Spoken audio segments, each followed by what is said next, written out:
بسم اللہ الرحمن الرحیم شہر رمضان الذی انزل فیہ القرآن ھدی للناس وبینات من الھدی والفرقان اعوذ باللہ من الشیطان اللعین الرجیم بسم اللہ الرحمن الرحیم الحمد للہ رب العالمین والصلاة والسلام علی اشرف الانبیاء والمرسلین وعلی اہل بیتہ الطیبین الطاہرین المعصومین المظلومین سیما علی بقیت اللہ فی الارضین واللعنۃ الدائمۃ علی اعدائہم اجمعین من الآن الی قیام یوم الدین اما بعد فقال ابو عبداللہ علیہ السلام اعرف العقل وجندہ والجہل وجندہ تہتدوا۔ عزیزان گرامی قدر، علی رضا حزب اللہی آپ کی خدمت عالیہ میں حدیث جنود عقل و جہل کی تشریح کے ساتھ تیسری نشست میں آپ کے سامنے حاضر ہوا ہوں، اور پہلی دو نشستوں میں اجمالی طور پر جنود عقل و جہل کی تشریح کی گئی، اور کیونکہ یہ طویل حدیث ہے، اس حدیث کا ترجمہ کرنے کا شرف حاصل ہوا۔ انشاءاللہ آنے والے جلسات میں اس حدیث کی مزید وضاحت کی جائے گی۔ آج اس حدیث کے اس پہلو کو آپ کے سامنے پیش کرنے کی سعادت حاصل کر رہا ہوں۔ پہلے آپ کے سامنے بیان ہوا کہ عقل کو باطنی پیمبر کا درجہ عطا کیا گیا، کہ عقل باطنی پیمبر ہے۔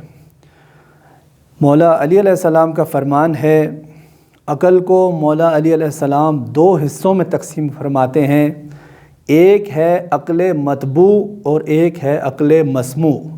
مولا علی علیہ السلام فرماتے ہیں، رأیت العقل عقلین، میں نے عقل کو دو قسموں میں پایا، فمطبوع و مسموع، ایک قسم عقل کی مطبوع ہے، دوسری عقل کی قسم مسموع ہے۔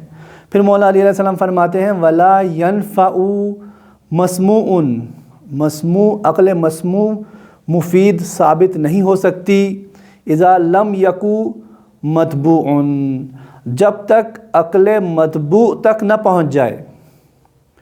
تو عزیزان گرامی، عقل مطبوع اور مسموع آپ کے سامنے بیان کیا جائے گا۔ مولا فرماتے ہیں کہ عقل مسموع کا فائدہ اس وقت تک نہیں ہو سکتا جب تک عقل مسموع عقل مطبوع تک نہ پہنچ جائے۔ پھر مولا ایک مثال آپ کے سامنے پیش کرتے ہیں۔ مولا فرماتے ہیں کہ کما لا ينفع الشمس، جس طرح سے سورج فائدہ نہیں دے سکتا، مفید آور ثابت نہیں ہو سکتا، وضوء العین ممنوع، جب تک در حالہ کہ آنکھ ناقص حالت میں ہو، آنکھ بند ہو۔ اگر آنکھ بند ہوگی تو سورج کی شعاعیں آنکھ تک نہیں پہنچ سکتی۔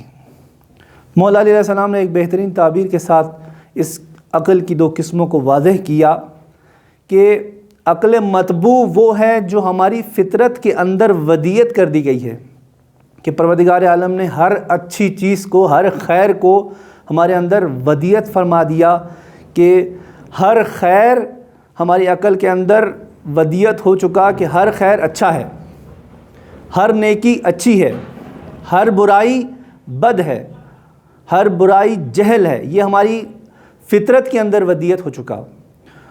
تو مولا علی علیہ السلام نے اس کو اس طرح سے بیان کیا کہ ہم نے عقل مسموع، جو پروردگار عالم نے ہمیں عقل دی ہے، ہم جس سے نتیجہ لگاتے ہیں، اس کے ذریعے سے ہم نے کہاں تک پہنچنا ہے؟ عقل مطبوع تک، اس فطرت تک پہنچنا ہے جس فطرت کے ساتھ پروردگار عالم نے ہمیں خلق کیا ہے۔ اب سوال یہ پیدا ہوتا ہے کہ عقل مطبوع ہر انسان کے اندر پیدائشی اعتبار سے برابر ہے، ایک بچہ اس دنیا میں آتا ہے تو اس کے اندر عقل مطبوع جو ہے وہ برابر ہے یا نہیں؟ تو اس کی مثال آپ کے سامنے پیش کرتا چلوں کہ جس طرح جڑواں ایک بچے جو دو بچے جو ہوتے ہیں جڑواں بچے، ان کی فطرت ہم دیکھتے ہیں تو ان کی فطرت ایک دوسرے سے مختلف ہے۔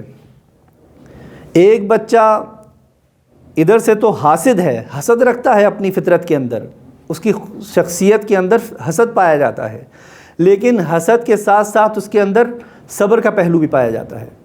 جبکہ دوسرا جو بچہ ہے جڑواں بچوں میں سے، اس کے اندر ایک طرف سے الفت پائی جاتی ہے تو دوسری طرف سے غصہ اور غضبیت کا پہلو پایا جاتا ہے۔ اب مولا علیہ السلام فرما کیا رہے ہیں؟ ہم نے عقل مسموع کے ذریعے سے اس بچے کے اندر کے جو حسد پایا جاتا ہے، اس حسد کو ہم نے الفت میں تبدیل کرنا ہے، اس حسد کو مطبوع تک لے کر آنا ہے۔ مطبوع کیا ہے؟ الفت ہے۔ اسی طرح سے جو بچہ مغضوب ہے، غصے کی حالت میں ہوتا ہے، زیادہ غضبناک ہوا کرتا ہے، اس کو ہم نے عقل مسموع کی مدد سے، اس عقل مسموع کی بدولت ہم نے کیا کرنا ہے؟ مطبوع تک لے کے آنا ہے۔ مطبوع کیا ہے؟ اس کا صبر ہے۔ اب بے صبرا نہیں ہے بچہ، غصہ اس کے اندر نہیں پایا جاتا۔ تو عزیزان گرامی، ہنر کیا ہے؟ ہنر یہی ہے کہ مسموع کے ذریعے سے انسان مطبوع تک انسان پہنچ جائے، یہی ہنر ہے۔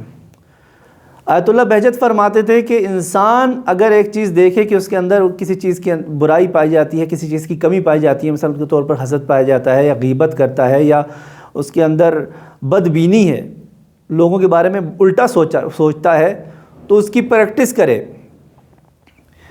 پریکٹس اس طرح سے کرے، اپنے آپ کو تذکر دیتا رہے، اپنے آپ کو اس طرح سے تذکر دے کہ پروردگار، اپنے آپ سے سوال کرے کہ وائے ہو مجھ پر کہ میں نے غیبت کیوں کی، وائے ہو مجھ پر کہ میں نے کسی کے بارے میں برا کیوں سوچا، وائے ہو مجھ پر کہ میں نے کسی کے ساتھ جھوٹ کیوں بولا۔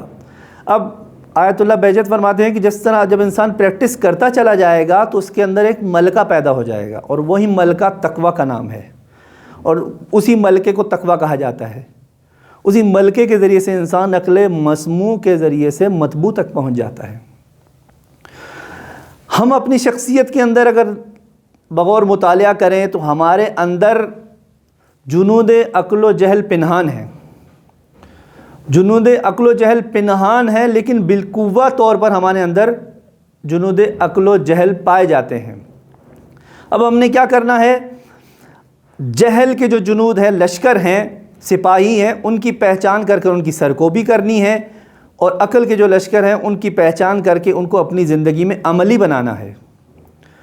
مولا علیہ السلام فرماتے ہیں کہ جو چیز تم جس چیز کے نتیجے پر پہنچو کہ وہ چیز ٹھیک ہے مگر تمہارا دل نہیں مان رہا، تو ٹھان لو اس کام کو بجا لانے کے لیے، بس اپنی کمر کس لو کہ اس کام کو، کیونکہ یہ کام حق ہے۔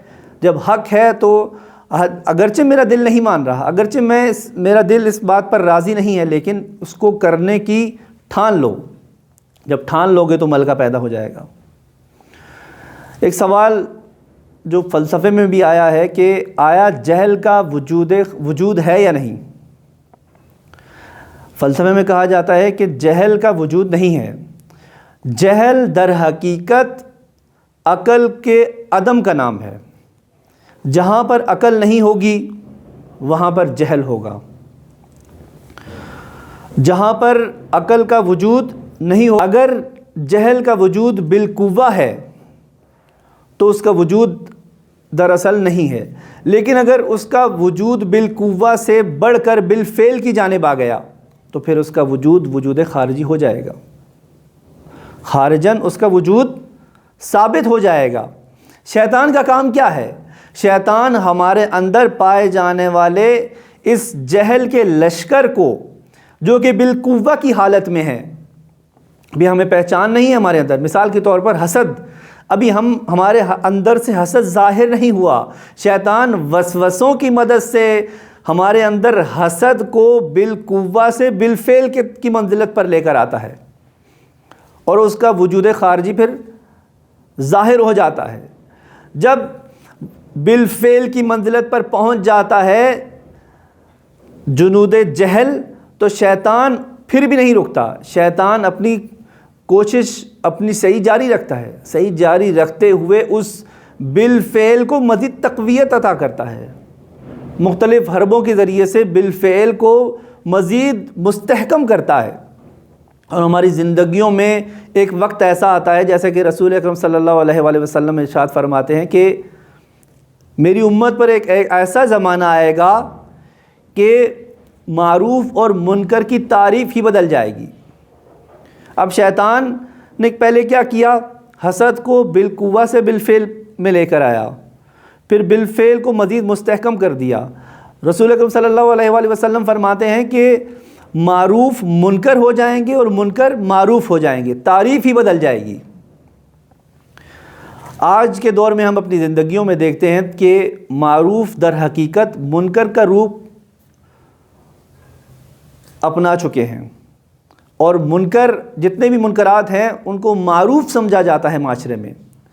ایک موسیقی کو روح کی غذا تصور کیا جاتا ہے، ایک نمازی انسان کو صرف دنیا دار اور دیندار اور صرف مسجد کی حد تک محدود سمجھا جاتا ہے، ایک سچ بولنے والے کو سادہ تصور کیا جاتا ہے۔